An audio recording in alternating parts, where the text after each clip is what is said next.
C. Joseph Vijay எனும் நான்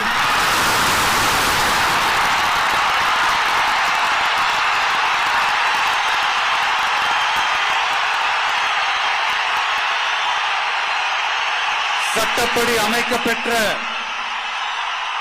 இந்திய அரசியல் அமைப்பின்பால் உண்மையான நம்பிக்கையும் மாறா பற்றும் கொண்டிருப்பேன் என்றும்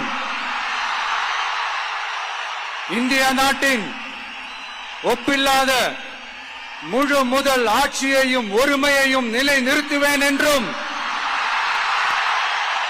தமிழ்நாட்டு அரசின் முதலமைச்சராக உண்மையாகவும் உளச்சான்றின்படியும் என் கடமைகளை நிறைவேற்றுவேன் என்றும்